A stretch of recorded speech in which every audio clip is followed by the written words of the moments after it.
Okay, it's 4 o'clock. I will call to order the April 27th Salina City Commission meeting. I would ask staff if confirmation has been given as to per the Kansas Open Meeting Act. Yes. Okay, thank you. With that, we will do roll call. Mayor Hoppick. Here. Commissioner Davis. Here. Commissioner Franz. Here. Commissioner Hodges. Here. Commissioner Ryan. Here. Okay, would those that are able please stand for the Pledge of Allegiance and a moment of silence.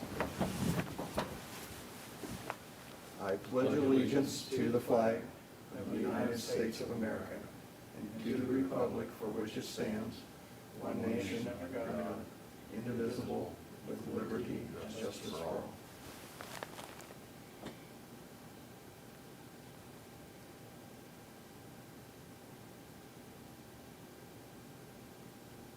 Thank you. Okay, before we go any further, I will turn it over to City Manager Mike Scragg to, again, explain a little bit about how we're set up and how, if anyone wishes to call in, we can do that. Thank you, Mayor Hoppick. We provide this information as part of our public meeting announcements as well as on the agendas that we distribute, but just in case anyone's listening at home and needs further instruction, we use what's called a conference bridge. It allows 150 or more people to call in if they would like and participate in public comment, and the way they can do that is to dial. I'll provide this number, and I'll provide it a second time at the end of my comments if anybody has to run and get a pen and paper. So they need to call the following number, 785-621-0800. They'll be asked for a participant ID number, which is 782-956. They'll be prompted to announce themselves, which they don't necessarily have to do. That announcement won't play during our meeting if they're calling in mid-meeting, but they will need to at least press the pound sign to indicate that they've announced themselves. That will then place them into the conference call. They'll come in muted. They'll be able to hear the conversation. And when we call for public comment, we'll ask anyone that wishes to address you as a city commission to press *9. That shows up on the laptop that I'm monitoring and indicates they wish to speak. That creates an opportunity for me then to identify them, unmute their call, and give them the opportunity to address you at the appropriate part of the meeting as public comment. We don't have any executive sessions scheduled today. We did have one a while back, and the way that we would handle that is if we go into executive session, the call will be muted.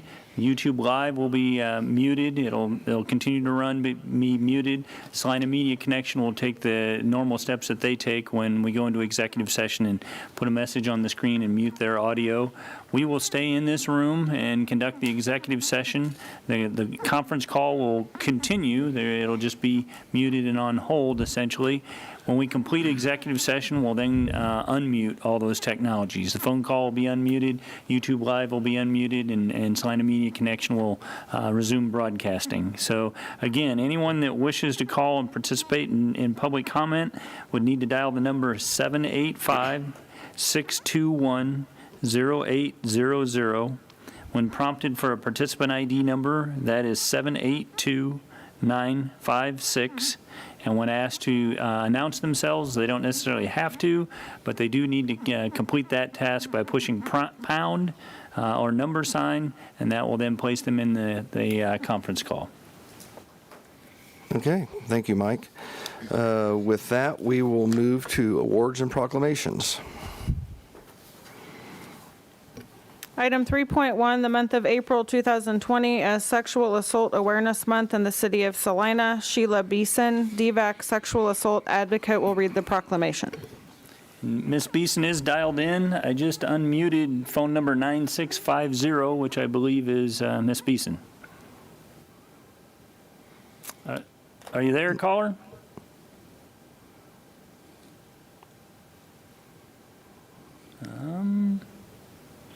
Okay, let me try that again. Okay. Yes, that is correct. Okay. Can you hear me? Yes, we can. Oh, wonderful. Sorry, I was muted on my end, even though I did *9. Sorry about that.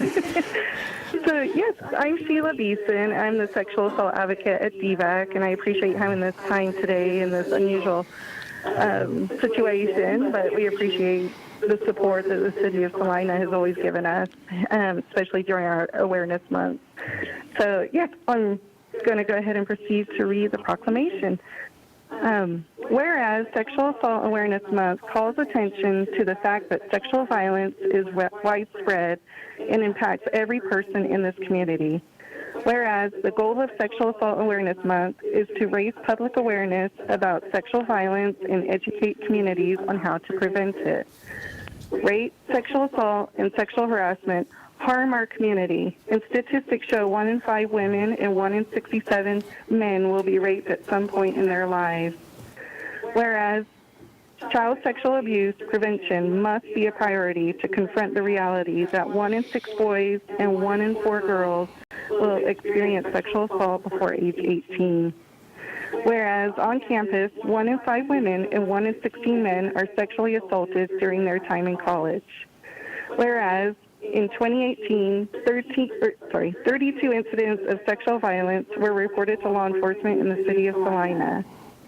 Whereas this year, Sexual Assault Awareness Month is celebrating its 19th anniversary. The theme for this year's campaign, I Ask, helps empower all of us to put consent into practice and shares the message that asking for consent is a normal and necessary part of sex. Whereas the Domestic Violence Association of Central Kansas, otherwise known as DVAC, is Salina's local victims advocacy and services program for people in our community who have had sexual and or domestic violence inflicted upon them. Whereas the City of Salina joins advocates and communities across the country in taking action to prevent sexual violence. April is Sexual Assault Awareness Month, and each day of the year is an opportunity to create teams for the future. Now, therefore, I, Michael Hoppock, Mayor of City of Salina, Kansas, do hereby proclaim the month of April 2020 as Sexual Assault Awareness Month. Thank you. Thank you, Sheila. This is Mayor Hoppock. I know due to the COVID-19, you may not have been able to have any events that you would have usually had scheduled, or did you have some? Or if not, you might give us a background on what you would have done under normal circumstances. Under normal circumstances, we would have had our candlelight vigil at Kansas Wesleyan, and we did have a speak night scheduled for our annual one over at Ad Astra. Unfortunately, due to not being able to gather, we did have to cancel those this year. However, we have been making posts on Facebook and other social outlets and to just help raise awareness. And we just want everybody to know that DVAC, our hotline is still open and our shelter is still open. So if anybody's needing help, please reach out. I have the numbers here.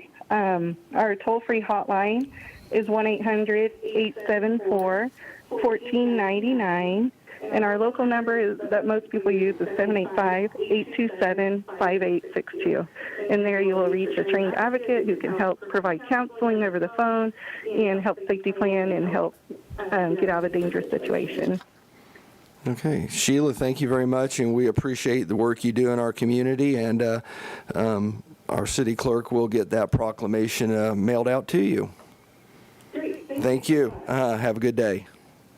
You too. Thank you. Okay. With that, it brings us to the Citizens Forum. This is a chance for someone to call in if they wish and discuss something that is not on the agenda for today.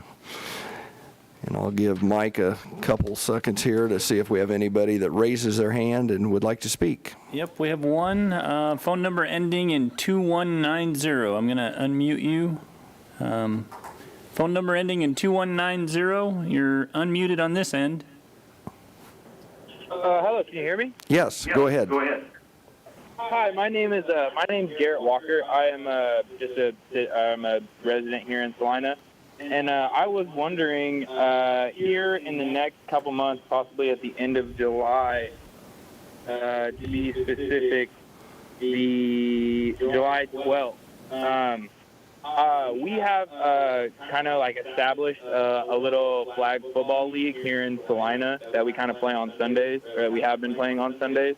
And I was wondering if I would need permission or some sort of authentication to hold my own type of league at at Bill Burke, honestly. So this is Mike Scraggs, city manager. I guess the first thing that needs to happen is we need additional guidance between now and that date in terms of mass gatherings and stay-at-home orders, that type of thing. From what I've heard, the governor has indicated, well, the governor's current stay-at-home order extends through May 3rd, so we expect that we'll receive additional direction yet this week, possibly to then be in effect beginning next week. But again, it's a combination of stay-at-home order and mass gathering. If you recall, it started out with a limitation on mass gatherings of 50, and then it went down to 10. So we're really just kind of monitoring what guidance comes from the national level and from the governor's office in terms of what type of phased-in activities are acceptable. I'm speculating a little bit, but I expect physical contact. I realize it's flag football, but you'll still have blocking and that type of thing. So I would be a little concerned that we need more guidance about that level of physical contact before I could give you an answer. If the question is making use of the parks on the premise that, the activity is permitted, then we could certainly work with you to make a reservation for the facilities. With the word reservation, would that come with like a price amount or some sort that would go towards like the Parks and Rec or something like that? We'd really have to talk about which space you have in mind, and the Parks office could help you with that. We do have a reservation system, and just depending on the space in mind, there are fees in some instances, and we take open reservations in others. Okay. All right. Awesome. That honestly is information I really wanted to know. I'm pretty clear on the stay-at-home order and everything. I know it was till May 3rd, but we're just kind of like in the middle of, we have like 100, 150 guys in this league, and we're all like questioning, like, what can we do after the stay-at-home order, and if we're even able to play after the May 3rd. So that's just something I wanted to know. And I'm participating in a league right now, but I would like to create my own. So this is just information I was just wanting to know, so I can take the steps to get ready and possibly keep calling and figuring out if this can be possible to be done. Sure. A lot of people are anxious to get back to normal and get active, and I wish I knew more, but there's just a lot of unknowns at this point. We'll know more as we get additional guidance. Okay, awesome. Yeah, I'll probably be calling in more as the weeks go by, just to touch base and see if you guys know anything, or if I can move forward with anything. Yeah, the Parks Department is your best resource. They can help you day in and day out, and they'll be the ones that have a higher level of detail for you. Okay, awesome. Thank you so much, sir. I really appreciate it. No problem. Thank you, Garrett. I guess I'll make another call for anyone else. Press star 9 if you wish to address the City Commission. There are no others. Okay. That will lead us to the consent agenda. Item 6.1, approve the minutes of April 20th, 2020. Okay. Are there any corrections or additions to the minutes? Mayor Hoppick, Commissioner Ryan here. I move we approve the minutes of April 20th, 2020. Commissioner Davis, second. Mayor Hoppick here. We have a motion and a second to approve the consent agenda. All those in favor? Aye. Aye. Opposed? That passes 5-0. That leads us to administration, 7.1. Item 7.1, authorize the fire department to award bid for backup generator located at Fire Station Number 3. Good afternoon, Commissioners, Mr. Mayor. Come here this afternoon to seek approval for the awarded bid for a backup diesel generator to be located at Fire Station Number 3, 2633 Belmont. This generator also services our 911 backup dispatch center in the basement. This generator was the original generator when the station was built in 1983. It's going on 37 years old, and it's at the end of its life cycle. Bids were requested in January, and on February 13, 2020, bids were opened with the results in front of you on the blue sheet. This project was an approved 2020 sub-CIP project. The 911 committee is willing to split the cost 50%. All members of the 911 committee were polled and voted in the affirmative and yes to fund half of the cost. I'd be glad to answer any questions you have before we move forward with the recommendation. I don't see any. Go ahead. Recommended action, number one, the award contract of Foley Equipment in the amount of $56,333 with 911 Fund Committee agreeing to 50% of cost. Number two, award contract to Foley Equipment in the amount of $56,333 with 911 Fund Committee agreeing to 50% of cost with amendments as City Commission deems appropriate. Number three, postpone consideration of award of bid to a specified date and time and provide staff direction regarding additional information or amendments the City Commission would like to request for their further considerations. And number four, do not award contract and provide staff further direction. The Fire Department recommends approval of action item number one. And Mike Craig here, if I may. This is a little noteworthy in that we're not recommending award to the low bidder, and that's something that gets our attention. And by policy, that is within your authority. I think the thing that's noteworthy here is a couple things. The low bidder is a high-power brand generator that is relatively new to the market. Their bid did not account for the current location of the generator being inside the building, and so they proposed an outdoor generator. So their bid does not account for the additional expense of pouring a pad and rewiring from that outdoor location into the electrical system of the building. And then they also have a warranty provision that any service and maintenance on the high-power brand generator must be performed by a high-power service provider only. And as near as we can tell, the closest location of high-power service technicians are Olathe, Kansas, compared to all the other generators in our system that are same brand as the second low bidder and serviced by the same company. So primarily because of that unknown added cost, but also because of the specificity of the high-power technicians having to do the work, we've recommended the second low bidder. Any commissioners have any questions or comments? Are there any callers on the line that would wish to comment? I don't believe so. I saw one call in as we were starting this conversation, raise their hand, and then drop off the call. But there is no one at the moment. Okay, with that, I will bring it back to the commission. Mayor Hoppick, I move we award the contract to Foley Equipment in the amount of $56,333 with the 9/11 Fund Committee agreeing to 50% of the cost. Commissioner, Authorizing the department to award the bid for a backup generator located at Fire Station number 3. Commissioner Davis, second. Okay, we have a motion and a second to approve the purchase of the backup generator from Foley Equipment. All those in favor? Aye. Opposed? That passes 5-0. Thank you.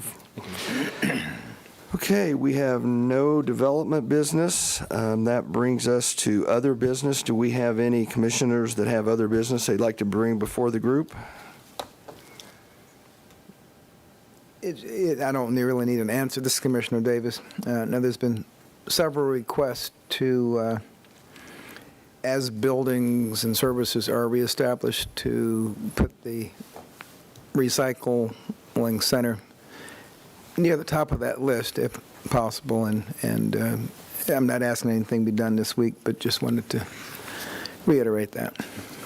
Duly noted. People's garages, mine included, are getting kind of full. Yeah, we have a handful of things that are, we get feedback about, and as we get more information about the stay-at-home order and as we get more economic information about our financial performance, we're prepared to look at those in greater detail in terms of just the viability or the practicality of providing the service in light of the guidance we're getting, as well as the economic aspects. Okay. One thing I may ask Mike to address is I believe we've heard back on some of our job share. Yes, because of the need to submit work sharing on a affected unit basis, I think is the way the state refers to it. We submitted 25, 26 work share plans the day after you authorized proceeding with that staffing level. Over the weekend, we received confirmation or approval of 15 of them. 2 were denied on the basis of each one of them had one part-time employee that we proposed for work sharing, and apparently they need to be a full 40-hour employee that's reduced 20 to 40%. So we've resubmitted those work share plans without the part-time employee in them, and that leaves, I believe, 7 to 9 that we're waiting to hear from. I don't know if they assigned them to different staff people on different schedules, and some worked over the weekend and some didn't, but all indications are that essentially everything that we've submitted and we've received a response on either was approved or can be approved so far. Okay, and one more. Yes. If I could, Commissioner Davis here. Just wanted to know if there was any update on our finalizing the contract with the county for the Expo Center lease. Yes, we've been able to find some time to work on that. The city attorney and I will be working on that between now and well, tomorrow, actually, looking at the draft, and with kind of all of our staffing and budget behind us, I think you'll start to see agenda items come back kind of more like normal, and that'll be one of the first ones you'll see. This will be a great time for the work to get done since the buildings are empty. Right? Yep. We understand it's a priority for the Right. county, and it's an odd time to be talking budget, especially with all the unknowns, but Right. now would be the time to get that finalized so they can plan accordingly as well. Thank you. Okay, any other business? If not, I will accept a motion for adjournment. Commissioner Davis, move to adjourn. Commissioner Ryan, second. Mayor Hoppick, we have a motion and a second to adjourn. All those in favor? Aye. Aye. Opposed? Okay, that passes 5-0. We will see everyone back here Monday.